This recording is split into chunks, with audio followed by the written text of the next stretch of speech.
Erin clutched the postcard of the Colosseum, a tangible anchor in the swirling currents of her thoughts. Rome. The city of emperors and gladiators, of artists and saints, of secrets and signs.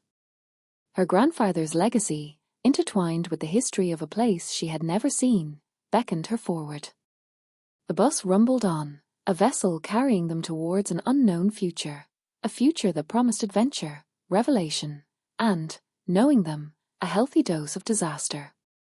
Sister Michael, ever the pragmatic guardian, would ensure they arrived, but the spiritual cultural transformation? That, she suspected, would be entirely up to them. And if that transformation involved Orler staging a dramatic monologue about the existential angst of a service station pastry, then so be it. The mandate was issued. The pilgrimage had commenced. The air in the bus, thick with the scent of stale crisps and the collective sigh of adolescent ennui, offered little respite from the lingering chill of the funeral. Erin, however, found a perverse comfort in the mechanical thrum of the engine, a rhythmic counterpoint to the echoing silence that had descended upon her life since her grandfather's passing. The wake, a blare of hushed condolences and strategically deployed sympathy, had been an ordeal.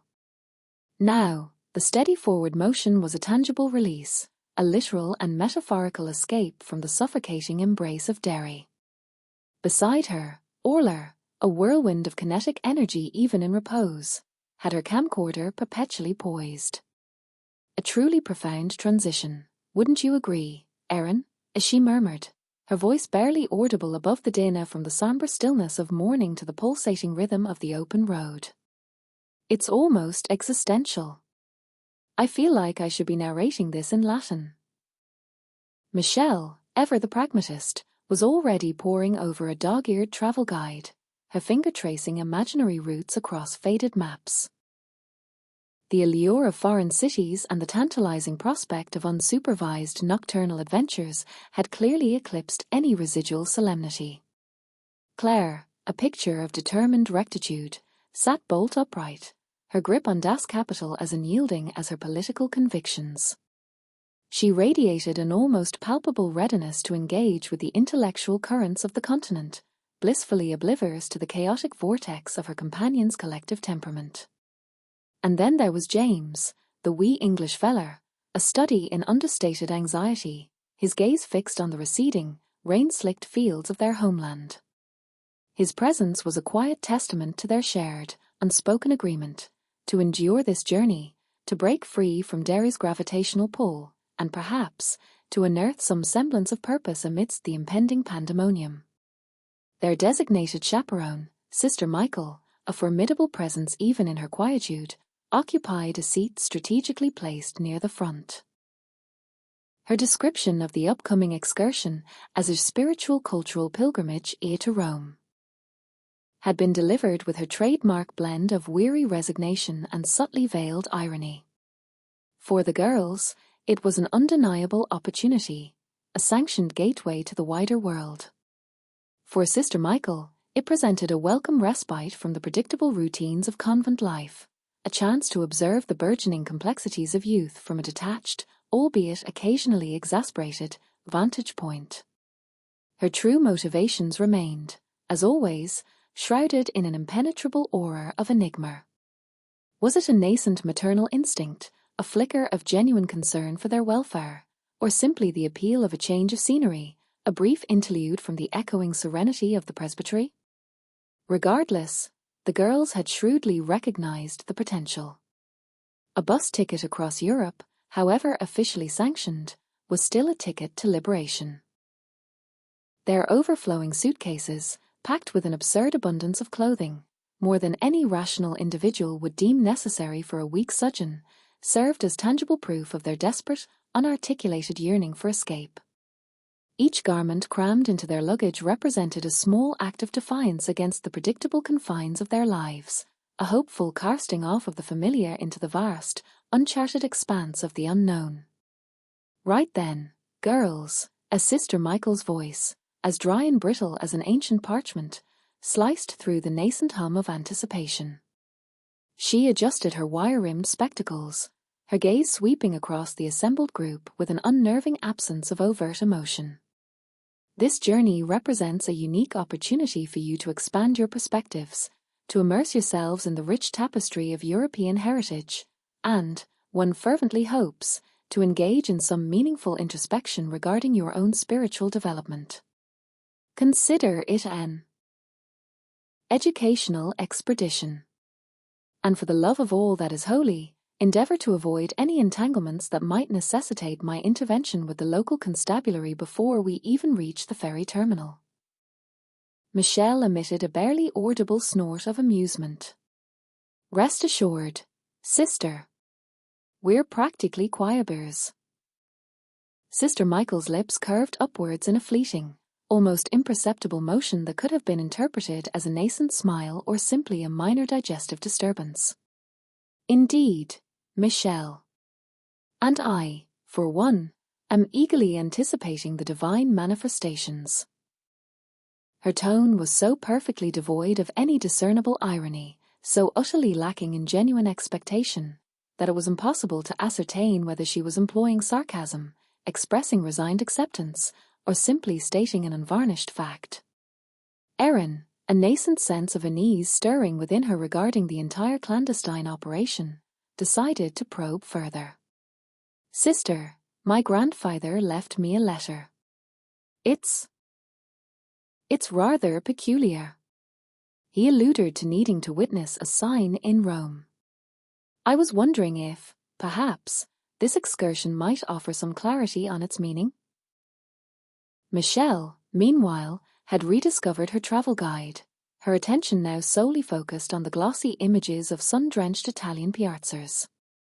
So, Rome, as she announced, her voice imbued with an almost aggressive enthusiasm.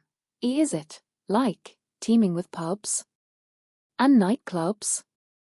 Are there specific designated times for us to engage in profound spiritual contemplation?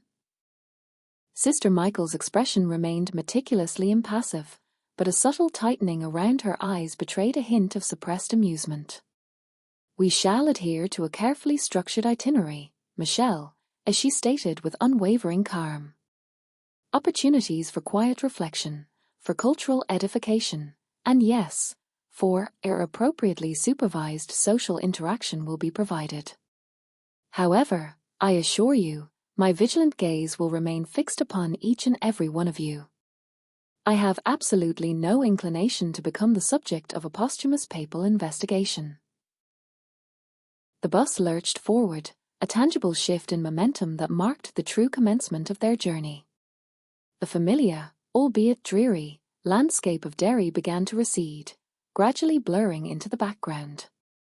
For Erin, the diminishing fields and the ever-present grey skies felt less like a departure and more like a profound escape. The weight of her grandfather's letter, that cryptic missive hinting at veiled secrets and elusive signs, seemed simultaneously heavier and inexplicably lighter.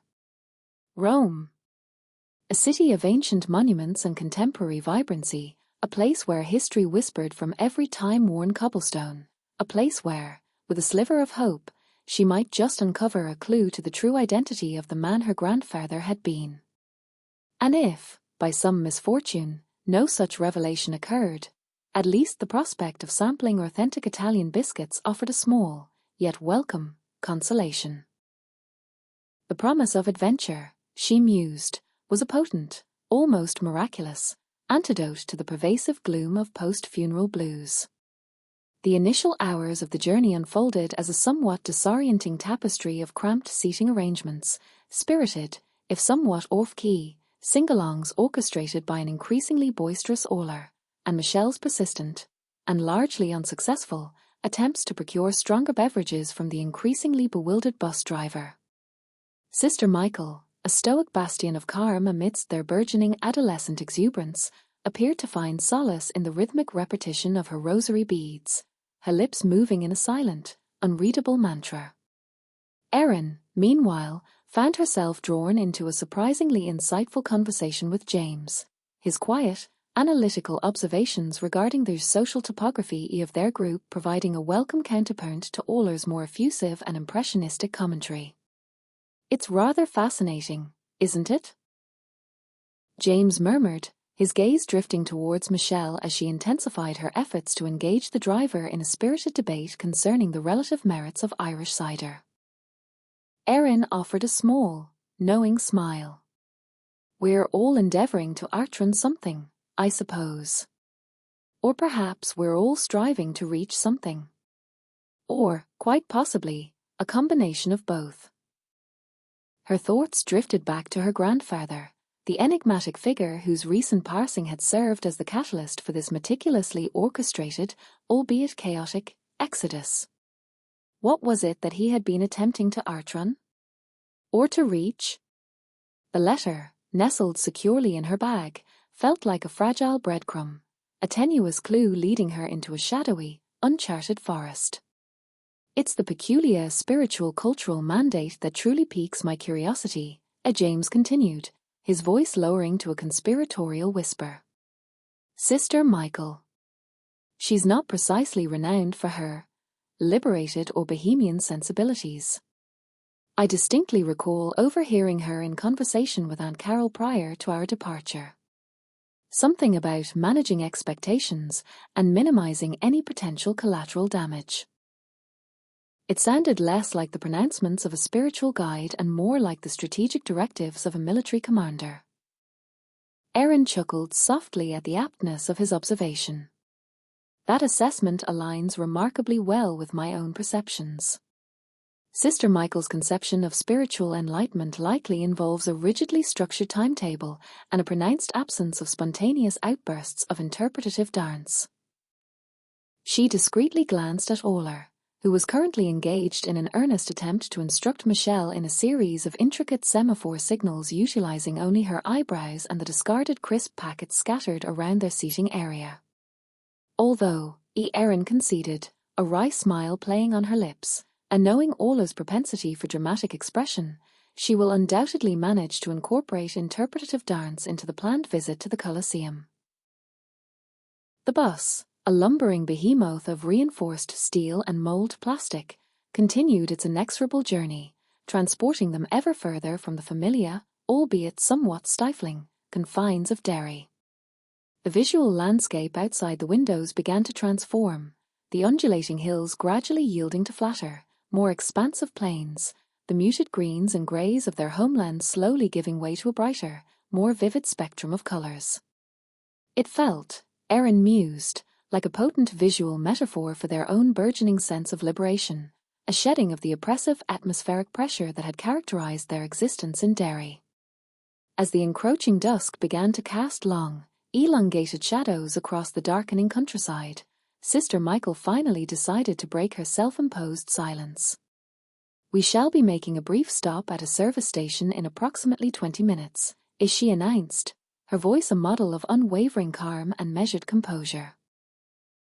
This will afford you an opportunity to procure refreshments and to avail yourselves of the necessary facilities.